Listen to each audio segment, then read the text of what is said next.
Assalamualaikum warahmatullahi wabarakatuh.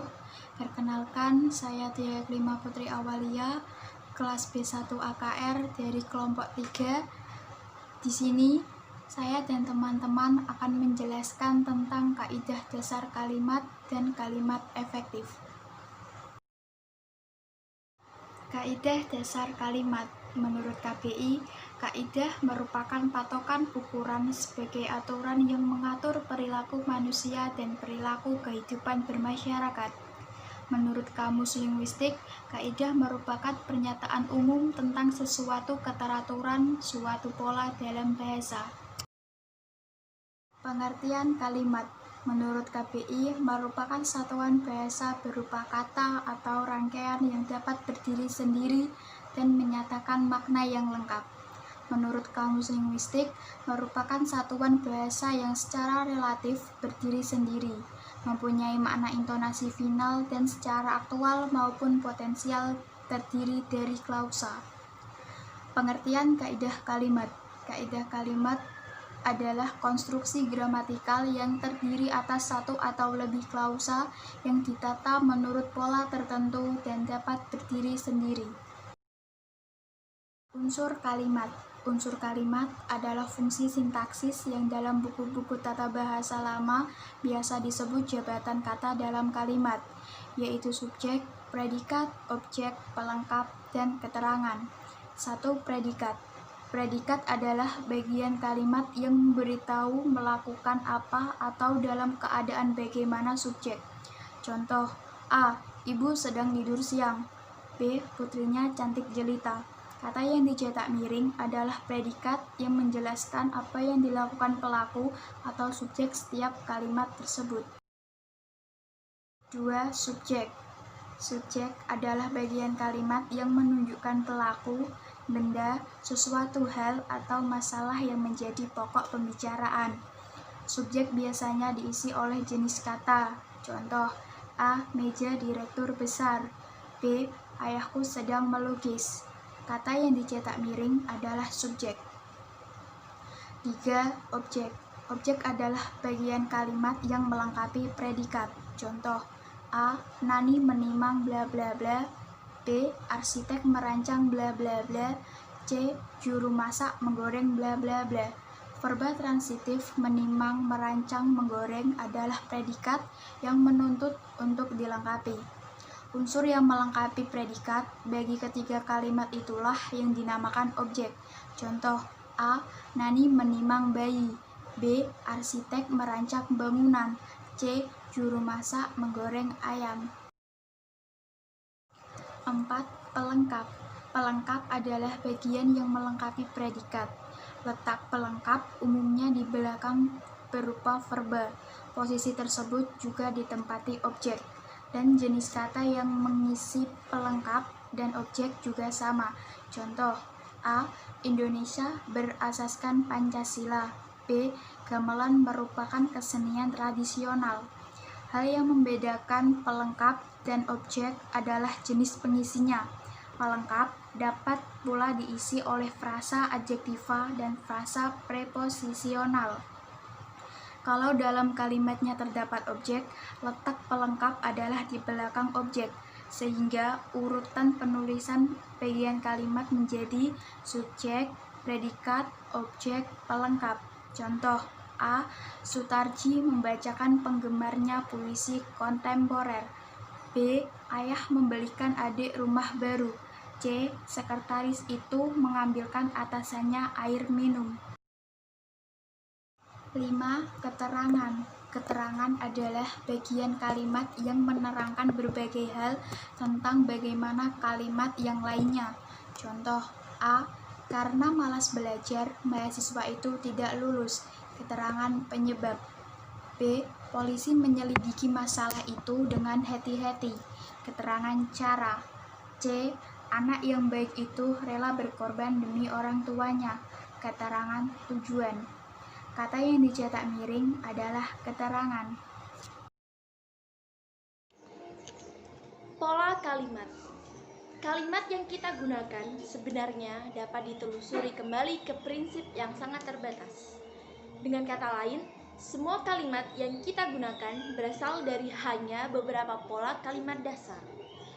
Menurut kebutuhan pribadi kita mengembangkan prinsip yang pengembangannya tentu saja harus didasarkan pada aturan yang berlaku.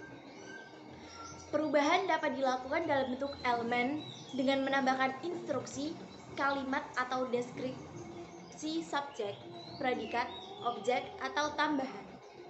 Prinsip ini dapat dibagi menjadi 8 jenis, yaitu sebagai berikut. Yang pertama, prinsip-prinsip berpola SP. Prinsip tipe ini mengandung unsur subjek dan predikat.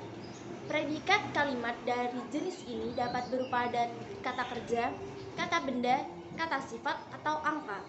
Contoh, mereka mengendarai sepeda. Mereka sebagai subjek, mengendarai sepeda sebagai predikat berupa kata kerja. Ibunya guru SMA.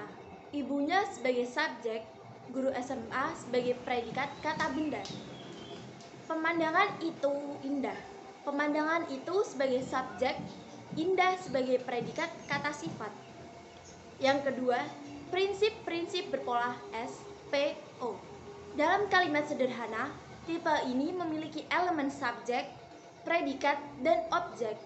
Subjek adalah kata benda atau frase, predikatnya adalah kata kerja transitif, dan objeknya adalah kata benda atau frase. Contoh, mereka sedang merangkai karangan bunga. Mereka sebagai subjek, sedang merangkai sebagai predikat, dan karangan bunga sebagai objek. Yang ketiga, prinsip-prinsip berpola SPL. Dalam kalimat dasar jenis ini memiliki unsur subjek, predikat, dan pelengkap. Subjek adalah kata benda atau frase, predikat dalam bentuk kata kerja intransitif atau kata sifat, dan suplemen dalam bentuk kata benda atau kata sifat. Contoh, anaknya memelihara kambing. Anaknya sebagai subjek, memelihara sebagai predikat, dan kambing sebagai pelengkap. Yang keempat, prinsip berpola SPOL. Dalam kalimat sederhana, tipe ini memiliki unsur subjek, predikat, objek, dan pelengkap. Subjek adalah kata benda atau frasa, predikatnya adalah kata kerja intransitif, objeknya adalah kata benda atau frasa, dan pelengkap adalah kata benda atau frasa. Contoh, dia mengirimi saya surat. Dia sebagai subjek, mengirimi sebagai predikat, saya sebagai objek, dan surat sebagai pelengkap. Yang kelima adalah prinsip berpola SPK. Prinsip tipe ini mengandung elemen subjek, predikat, dan harus mengandung elemen penjelasan karena diperlukan oleh predikat. Subjek adalah nomina atau frasa nominal, predikat adalah kata kerja intransitif, dan label adalah frasa yang telah ditentukan sebelumnya. Contoh, mereka datang dari Jakarta. Mereka sebagai subjek, datang sebagai predikat, dari Jakarta sebagai keterangan. Yang keenam, prinsip-prinsip berpola SPOK. Dalam kalimat sederhana, tipe ini mengandung elemen yang terdiri dari subjek, predikat, objek, dan deskripsi. Subjek adalah kata benda atau frasa, kata benda. Predikatnya adalah kata kerja intransitif. Objeknya adalah kata benda atau frasa kata benda, dan deskripsi adalah frasa yang telah ditentukan. Contoh, kami memasukkan buku itu ke dalam tas. Kami sebagai subjek, memasukkan sebagai predikat, buku itu sebagai objek, dalam tas sebagai keterangan. Yang ketujuh, prinsip-prinsip berpola SPLK. Pada prinsipnya, tipe ini mengandung unsur subjek, predikat, suplemen, dan penjelasan. Dalam subjek dalam bentuk kata benda atau frase kata benda, dalam predikat dalam bentuk kata kerja atau kata sifat intransitif, dalam pelengkap dalam bentuk kata benda atau kata sifat, dan informasi dalam bentuk frasa preposisi. Contoh, Soraya sedang bermain sepeda di lapangan. Soraya sebagai subjek, sedang bermain sebagai predikat, sepeda sebagai pelengkap, di lapangan sebagai keterangan. Yang kedelapan, prinsip-prinsip berpola SPOK. Dalam kalimat sederhana, tipe ini mengandung elemen yang terdiri dari subjek, predikat, objek, komplement, dan penjelasan. Dalam mata pelajaran dalam bentuk nomina atau frasa nominal, dalam predikat dalam bentuk kata kerja intransitif, pada objek dalam bentuk kata benda atau frasa kata benda, dalam lampiran dalam bentuk nomina atau frasa nominal, dan informasi dalam bentuk preposisi frasa. Contoh, ayah mengirim uang kepada putranya setiap bulan. Ayah sebagai subjek, mengirim uang sebagai predikat, uang sebagai predikat kepada putranya sebagai pelengkap, setiap bulan sebagai keterangan. Jenis-jenis kalimat. Yang pertama, kalimat individual. Suatu kalimat adalah satu kalimat dengan hanya satu pola kalimat yang hanya berisi satu subjek dan satu predikat. Yang kedua adalah kalimat majemuk. Kalimat majemuk adalah kalimat dengan dua pola kalimat atau lebih. Kalimat majemuk ini terdiri dari kalimat superordinat dan klausa. Anda dapat membedakan klausa dari klausa induk dengan melihat posisi konjungsi. Klausa utama tidak mengandung konjungsi.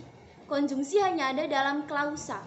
Setiap kalimat majemuk memiliki konjungsi yang berbeda, sehingga jenis kalimat ini dapat dikenali oleh konjungsi yang digunakan. Kalimat majemuk ini memiliki jenisnya. Yang pertama, kalimat majemuk setara. Kalimat majemuk yang setara adalah kombinasi dari dua atau lebih kalimat individual yang posisinya sama atau sama. Contoh, Tukiem pergi ke sekolah, sementara Sueb pergi ke kampus. Yang kedua, kalimat majemuk rapatan. Kalimat yang disusun dengan padat adalah kombinasi dari beberapa kalimat individual karena subjek, predikat, atau objeknya sama, yaitu hanya disebutkan satu kali di bagian yang sama. Contoh, Adi hanya bekerja dengan makan, tidur, dan merokok setiap hari. Tutup kalimat majemuk. Yang ketiga, kalimat majemuk bertingkat. Kalimat majemuk bertingkat adalah kombinasi dari dua atau lebih kalimat individu dengan posisi yang berbeda. Contoh, ayah mencuci mobil ketika matahari berada di ufuk timur. Kalimat majemuk bertingkat cara dua. Yang keempat, kalimat majemuk campuran.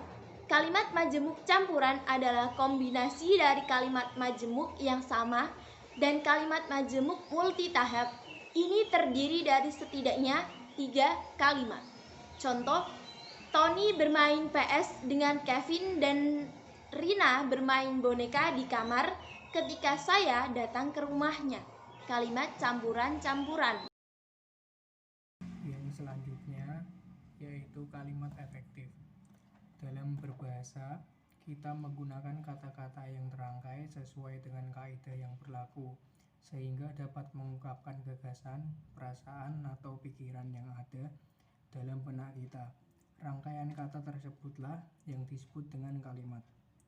Dalam menyusun sebuah kalimat, haruslah memperhatikan kaidah yang sudah ditentukan, agar kalimat yang dibuat dan diucapkan tidak terjadi kesalahan.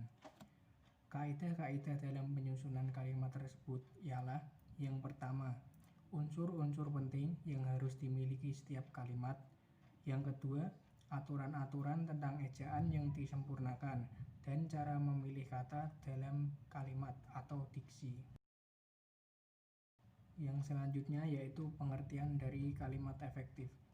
Kalimat efektif adalah kalimat yang dapat mengungkapkan gagasan pemakaiannya secara tepat dan dapat dipahami oleh pendengar atau pembaca secara tepat.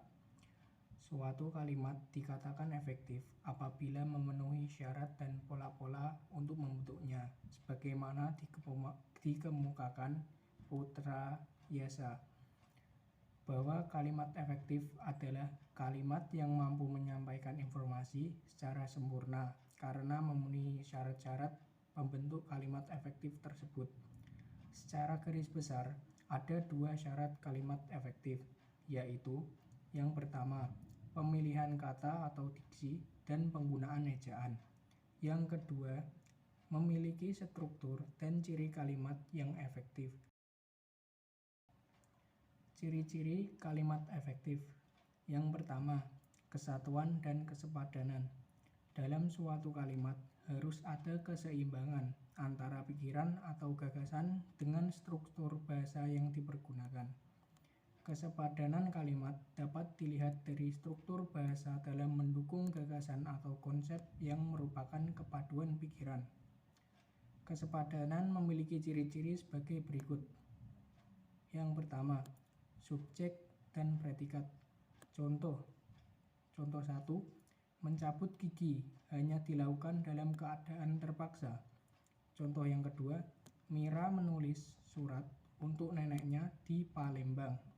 Kata mencabut gigi dan Mira pada kalimat 1 dan 2 berfungsi sebagai subjek, sedangkan kata dilakukan dalam menulis berfungsi sebagai predikat. Yang kedua, kata penghubung intrakalimat dan antar kalimat. Kata penghubung atau konjungsi yang menghubungkan kata dengan kata dalam sebuah frase atau kelompok kata atau menghubungkan klausa dengan klausa di dalam sebuah kalimat disebut konjungsi intrakalimat. Contoh pertama, proyek ini akan berhasil dengan baik jika semua anggota bekerja sesuai dengan petunjuk. Yang kedua, kami semua bekerja keras, sedangkan dia hanya bersenang-senang. Selain konjungsi intrakalimat, terdapat pula konjungsi antar kalimat, yaitu konjungsi yang menghubungkan kalimat dengan kalimat lain di dalam sebuah paragraf. Contoh, dia sudah berkali-kali tidak menepati janjinya padaku. Oleh karena itu, aku tidak dapat mempercayainya lagi. Yang kedua, sekolah harus menyediakan sarana dan prasarana yang menunjang. Dengan demikian, pendidikan dapat terlaksana dengan baik. Yang ketiga, gagasan pokok. Dalam menyusun kalimat, kita harus mengemukakan gagasan pokok. Gagasan pokok pada diletakkan pada bagian depan kalimat. Jika seorang penulis hendak menggabungkan dua kalimat, maka penulis harus menentukan bahwa kalimat yang mengandung gagasan pokok harus menjadi induk kalimat. Contoh, ia ditembak mati ketika masih dalam tugas militer. Ia masih dalam tugas militer ketika ditembak mati. Gagasan pokok pada kalimat 1 ialah ia ditembak mati. Sedangkan gagasan pokok dalam kalimat 2 ialah ia masih dalam tugas militer. Oleh sebab itu, ia ditembak mati menjadi induk kalimat dan kalimat 1. Sedangkan ia masih dalam tugas militer menjadi induk kalimat dalam kalimat 2. Ciri-ciri yang kedua yaitu kesejajaran. Kalimat efektif harus mengandung kesejajaran antara gagasan yang diungkapkan dan bentuk bahasa sebagai sarana pengungkapannya. Kesejajaran dalam kalimat adalah penggunaan bentuk-bentuk bahasa yang sama atau konstruksi bahasa yang sama dan dipakai dalam susunan serial. Jika sebuah gagasan dalam suatu kalimat dinyatakan dengan frase atau kelompok kata, maka gagasan-gagasan lain yang sederajat harus dinyatakan dengan frase.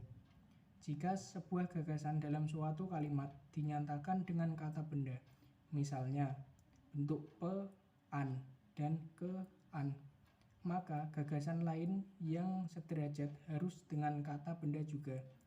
Kesejajaran akan membantu memberi kejelasan kalimat secara keseluruhan.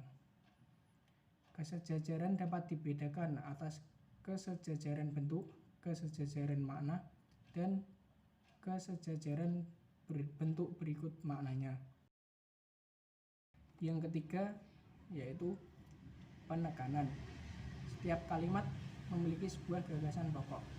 Inti pikiran ini biasanya ingin ditekankan atau ditonjolkan oleh penulis atau pembicara Seorang pembicara akan menekankan pada bagian kalimat dengan memperlambat ucapan, meningkatkan suara, dan sebagainya.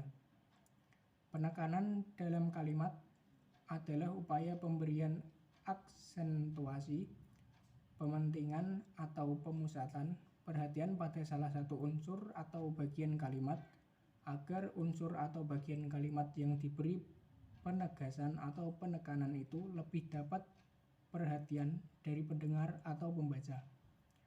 Dalam penulisan, ada beberapa cara untuk memberi penekanan pada kalimat, antara lain: yang pertama, pemindahan letak frase; yang kedua, mengulangi kata-kata yang sama. Ciri yang keempat yaitu kehematan dan mempergunakan kata. Kehematan dalam mempergunakan kata. Kehematan dalam kalimat efektif merupakan kehematan dalam pemakaian kata, frase, atau bentuk lainnya yang dianggap tidak perlu. Sebuah kata dikatakan hemat bukan karena jumlah katanya sedikit. Kehematan itu menyangkut tentang gramatikal dan makna kata. Yang utama adalah seberapa banyaknya kata yang bermanfaat bagi pembaca atau pendengar. Kehematan adalah adanya hubungan jumlah kata yang digunakan dengan luasnya jangkauan makna yang diacu. Unsur-unsur dalam penghematan yaitu sebagai berikut. Yang pertama, pengulangan subjek kalimat. Yang kedua, hiponim dihindarkan. Yang ketiga, penghilangan bentuk yang bersinonim. Yang keempat, penghilangan makna jamak yang ganda. Yang kelima, pemakaian kata depan dari dan daripada.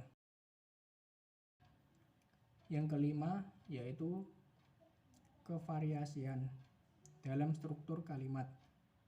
Tulisan yang mempergunakan pola serta bentuk kalimat yang terus-menerus sama akan membuat suasana menjadi kaku dan monoton atau datar, sehingga pembaca menjadi kegiatan yang membosankan. Oleh sebab itu, untuk menghindarkan suasana monoton dan rasa bosan, suatu paragraf dalam tulisan memerlukan bentuk pola dan jenis kalimat yang bervariasi. Kevariasian ini tidak kita temukan dalam kalimat demi kalimat, atau pada kalimat-kalimat yang dianggap sebagai struktur bahasa yang berdiri sendiri. Ciri kevariasian akan diperoleh jika kalimat satu dibandingkan dengan kalimat yang lain. Kemungkinan variasi kalimat tersebut sebagai berikut. Yang pertama, variasi dalam pembukaan kalimat. Yang kedua, variasi dalam pola kalimat.